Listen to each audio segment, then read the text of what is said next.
Yo, YouTube! Welcome back to another Den Den Boys video. It's Garth. Vaughn. Together we are the Den Den Boys. We're back in the games room. We're here to review another banger. And that game is... Infernax. Infernax. You say Infernax, I say Infernax. There it is for the PS4. And it's also available on PSN as well, on PS5 as well. But physical copy on the PS4 I was able to pick up. Nice. As always, we'll talk in the video a bit of history about the developers, a bit of history about the game, how the game plays, what it's like, and then we give our pros and cons. At the end, we talk about whether you should play this game. Yeah? So, first of all, let's talk about Bit of history. the history of Infernax. Yeah, so the game, it's developed by the Canadian studio, Berserk Studio, published by the Arcade Crew. It comes from, it was released in 2022. Yeah, it's been out for a while. And a year or more later, it would receive an update that added couch co-op for 2 players, which is a game changer. Yeah, it feels like it always should have been a 2-player game, but obviously maybe at the time when they developed it, maybe they couldn't do it. I don't know, budget, all that kind of stuff. But yeah, they've added a 2-player option. Yeah, a fantastic game and a fantastic developer. Like we've played a couple of their games now. If they bring out something else in the future, take my money. I'm on board. Yeah, these are the guys who made Beats and Shapes. Beats and Shapes was fantastic. Yeah, totally. But total contrast. Yeah, how do you get Beats and Shapes out of this? Yeah. Wild. Okay, so that's a bit about the history of the game and where it came from. Let's talk about how the game plays. We'll try to talk about it as we're playing. It's kind of like the catchphrase is it's between Metroid and Dark Souls in a 16-bit visual package. 16:8 sort of like pixel graphics.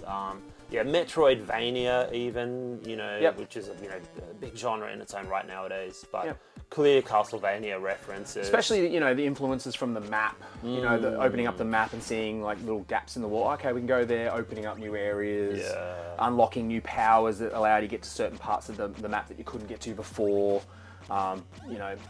It throws in almost a bit of like, the Dark Souls stuff with the medieval theme. And the but gore, also, it's got great gore factor as well. Yeah, and the pixel sort of big stuff. bosses and dungeons and all that kind of stuff. So hub worlds, towns, villages, NPCs. Yeah. That's the genre. And obviously, like we said, it's 2-player co-op. On the same screen. Side-scrolling, beat 'em up. Both characters are quite different too, like with your strategies. Yeah. And it's got all of that wrapped into a really nice RPG package with upgrading your abilities and weapons and spells and like you said, both characters play very, very differently. Yeah. And that's why it feels like a 2-player game, because together our skills kind of mesh together. Like my guy's got a lot of magic and abilities he can use, where your guy has more of the power elements and the straightforward melee style. Nice kind of weapon. Yeah, I'm a long range kind of character in our playthrough. So that's how it plays. Phenomenal combination of amazing games.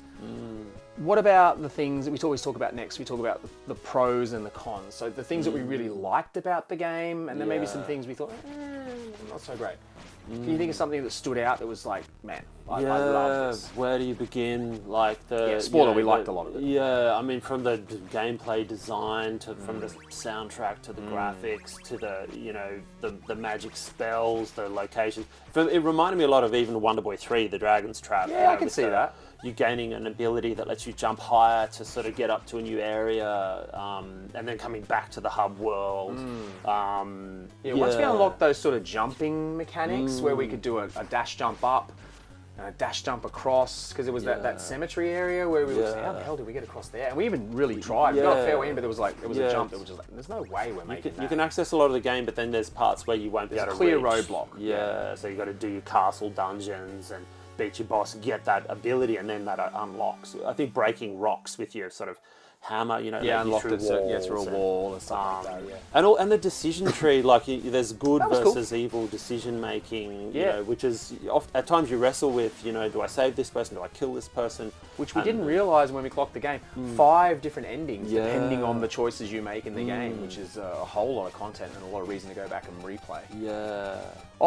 For me, I think I really enjoyed it, other than the fact that it was co-op. Like, how many times do you play a game of this quality, couch co-op?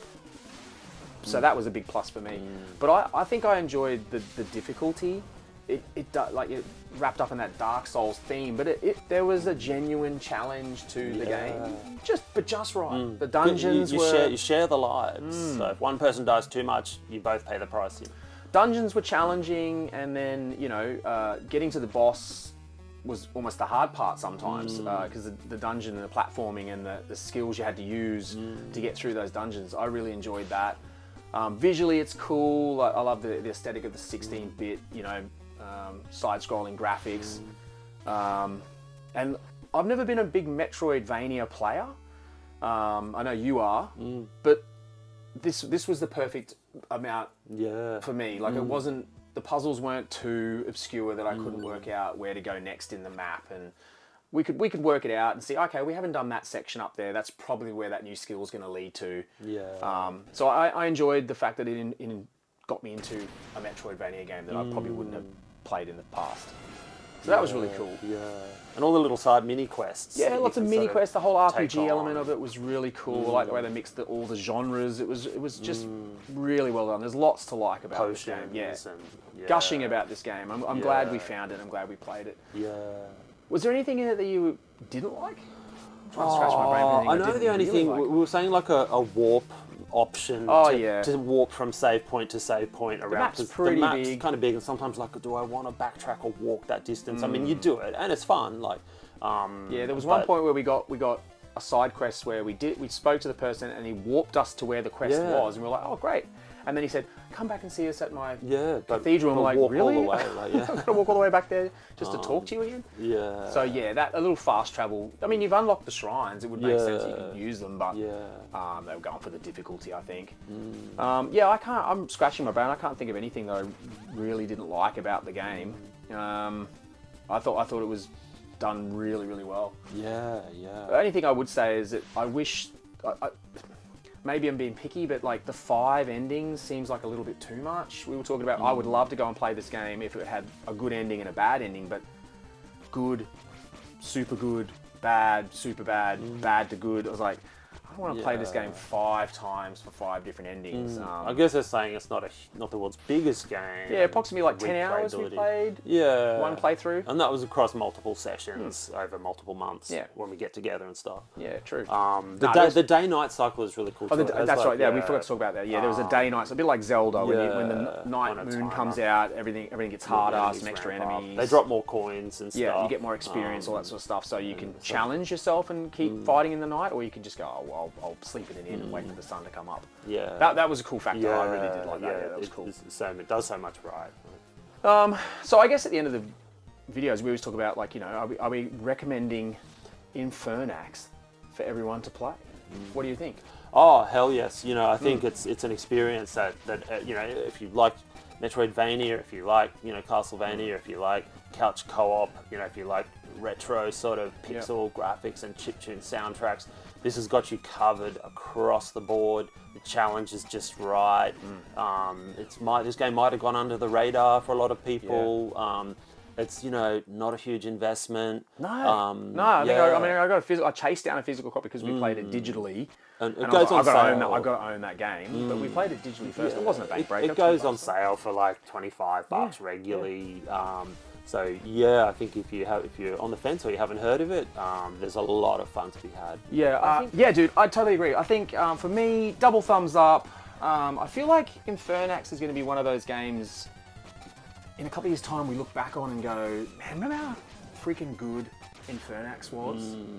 And sort of wishing someone would make a game like Infernax. Like, I loved everything about it. I'm so glad we found it.